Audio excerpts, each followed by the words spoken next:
Hi, welcome to the Back to Bach Urgent Care Mentor video series, How Do I Write for an Instrument That I Don't Play? My name is Elizabeth Younan, I'm a composer and the Regional Director of the Sydney, Australia region, and I'm excited to share with you today the three main methods that I have used to help me write for instruments that I don't play.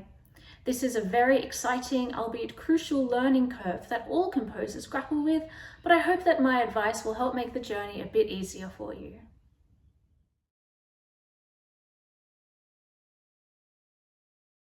My first piece of advice is, of course, to study and learn as much about the instruments as you can. Instrumentation and orchestration textbooks are a great place to start as they outline the technical limitations and capabilities of each instrument, including important information such as range, tone colors, techniques, and concrete examples of idiomatic writing.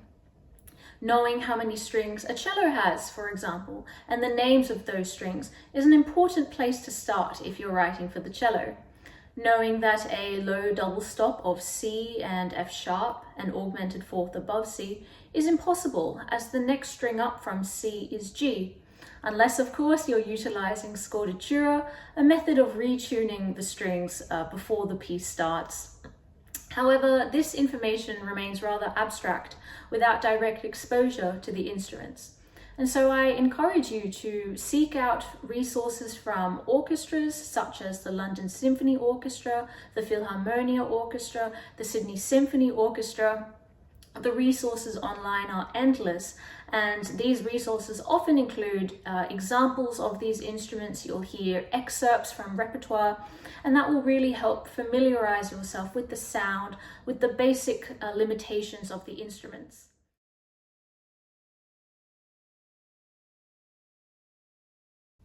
My second piece of advice is to dive into the repertoire. Listen to as much music as you can whilst following along to the score. Pay critical attention to the ways in which the composer has treated the instrument, and this is best done across orchestral, chamber, and solo music contexts. For example, the way a composer writes for the violin in an orchestral work will differ vastly from the ways in which a composer writes for the violin as a solo instrument. If you choose to track its treatment and innovations across several time periods, you'll become familiar with a variety of composers, of repertoire, and the history of the instrument. I believe that this part of the process goes hand in hand with information that you glean from textbooks, because directly comparing a harp score to that of a piano score may give you the misleading impression that they work the same way, when in fact they differ quite dramatically in writing style, execution, and physical technique. I also urge you to listen and watch the performers in action at the same time so that you can see the physical properties of the instrument at work. And this can also inform your musical decisions.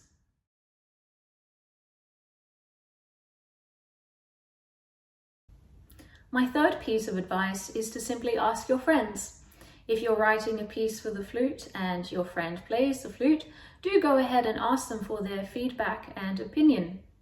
Would this passage work better, perhaps, if you were to alter a few notes, and if so, why?